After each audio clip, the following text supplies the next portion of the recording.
idol, nandito po tayo ngayon sa Davao City, no? Ito po yung entrance papunta po sa San Pedro para sa pagtitipon po ng INC para sa peace rally po nila. Ito mga idol, kanina kunti pa lang yung mga tao at ngayon yung tipong dumadagsa po yung mga tao na dumadating po dito. Ayan, kitang-kita po natin mga idol, no? At saka dito sa entrance po mga idol, talagang bantay sarado po yung mga ano dito, CSU para sa mga aberya o mga problema. Ayan mga idol, kitang-kita po natin, ang dami pong nagbabantay. Ayan, at saka may mga talaga kinukuha talaga sila na mga nagbabantay dito. At dito po tunti-unti pong dumadami yung dumadating po na mga dadalo po sa ating pagtitipon ngayon sa peace rally. Ito po mga idol, nandito po tayo sa lugar kung saan papunta po yung mga tao sa San Pedro, kung saan magtitipon po lahat ng mga dadalo. Ayan. So, pupunta po tayo ngayon doon mga idol. Ayan, kita-kita po natin. Ayan. Ayan po sila, sir. Sir.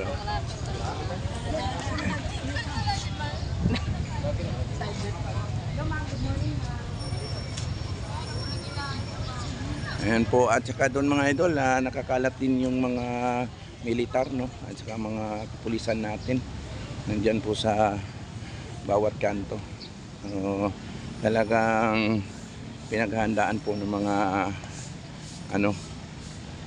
mga tao dito.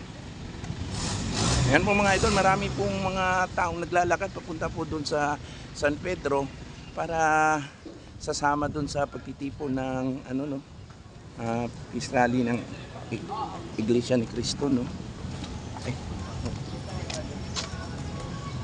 Ayan, at saka may rin mga sasakyan na pang emergency nakabantay kung magkaroon ba ng problema. Ayan, lalakad po tayo.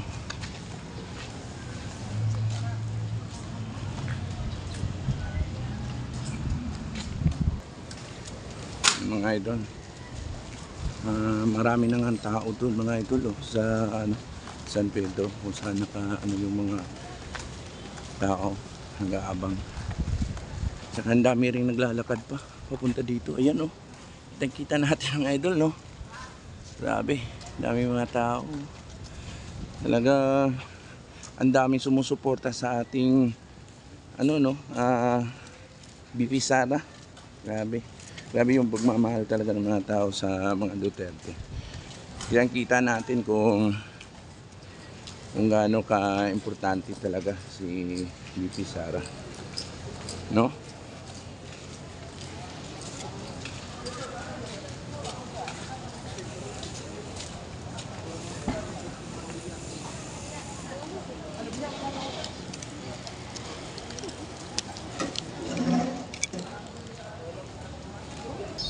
Ayan mga idol, malapit-lapit na po tayo makarating doon sa San Pedro, kung saan nandun yung lahat ng mga nagtitipon.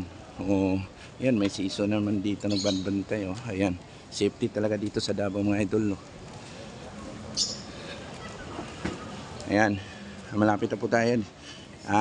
Dyan po yung talaga kung saan magsama-sama po yung mga tao para magkakaisa talaga. So, ayan mga idol, kitang-kita nyo naman, no? Na talagang mahal na mahal ng mga taong bayan ang ating BP Sara Duterte. Kaya lahat ng mga aligasyon, lahat ng mga binabato sa kanyang issue, ito'y lang talaga, gawa-gawa ng mga kalaban sa politika. Tignan mo naman kung ang mga tao kahit anong ginagawa nila sa social media na sinasabi na may nilustay daw na budget si BP Sara, pero ito pa rin mga tao nagtitiwala at buong puso pa rin silang naniniwala sa pamamalakad po ni VP Sara Duterte. Ayan, nandito na po tayo, dumating na po tayo dito sa kanto talaga na San Pedro, dito sa complex. Ayan, ang dami na po mga tao dito. Ayan, ayan o, kitang-kita naman po natin. Marami talaga tao na. Ayan. So, may medical station din doon nakaabang para sa mga aberya o problema sa kalusugan. Baka, yan, ang dami pong tao mga ito. Tignan natin doon. No? Sus, bawat kanto po, ayan, talagang may tinalaga po na mga bantay. Yan, natito rin sila sir. Oh. Ayan. Sir, saan yung sir? Yung rally talaga. Dun sa City Hall. Doon talaga sa City Hall. Ayan. So, pupunta po tayo doon mga idol, no? Ayan, tignan niyo po doon mga idol. Di ba? Grabe, sinarado na po yung area doon para iwas talaga sa problema. At saka ang daming bantay po dito sa Davao. Grabe. Talagang pinaghahandaan po ng mga tao, no? Talaga sumama at titipon, pinapakita nila yung suporta nila sa ating VP Sara Duterte. Grabe.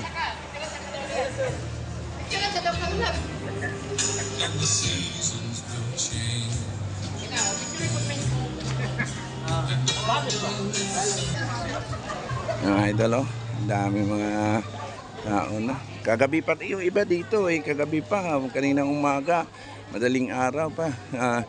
Nandito na sila kasi yung iba dito may rescuer, medical team, mga nagbabantay.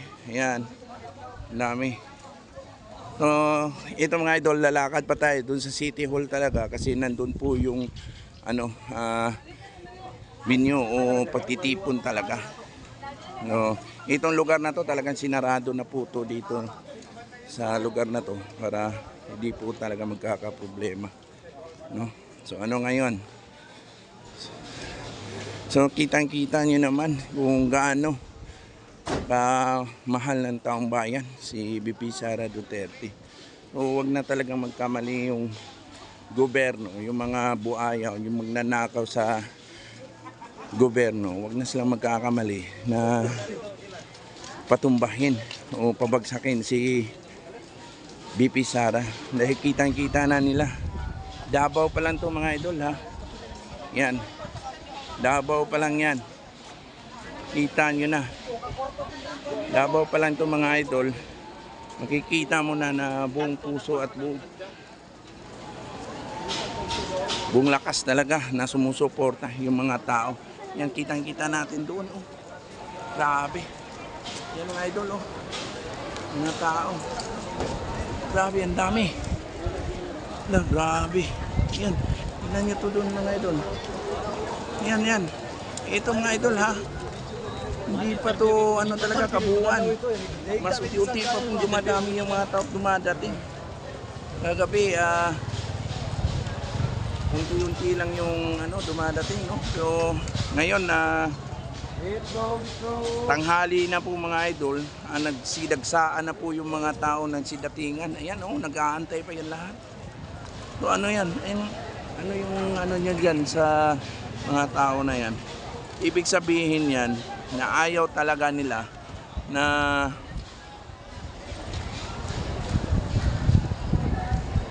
galawin si VP Sara, no?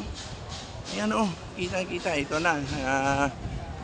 Ito nagpaparid sila dito. Ayan.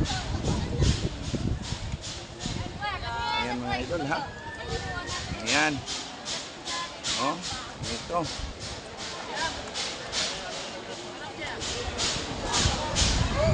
Ayan, kita nyo na ha. So, sa lahat ng mga kalaban dyan ni VP Sara Duterte, huwag na kayong magtangka kasi tignan nyo naman mga idol kung gaano kamahal ng taong bayan si VP Sara Duterte. Ayan. Sinusuportahan nila yung pag-upo talaga ni VP Sara. Grabe oh.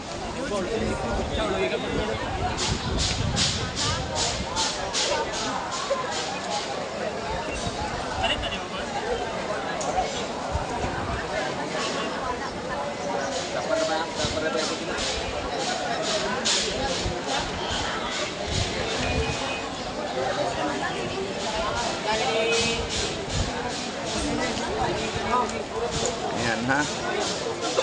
Ano pa ito mga idol ha, hindi pa natin kunan ng kabuuan talaga. Ayan na po yung mga tao na nakiisa po ha. Itong block na to mga idol ha, punong-puno na. Grabe, lula-lula ka na. Ayan, makikita mo na.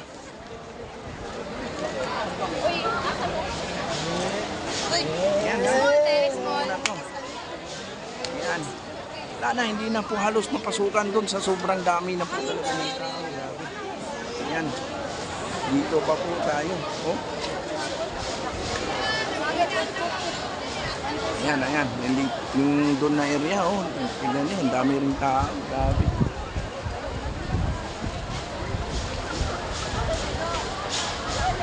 Ayan. Anong masasabi ninyo ngayon? Mga sakin kasi kayo sa kapangyarihan. Davao pa lang to mga idol. Paano pa kaya yung ibang mga lugar? Ayan, ang dami nating mga kababayan dito. Oh. Shout out. Shout out.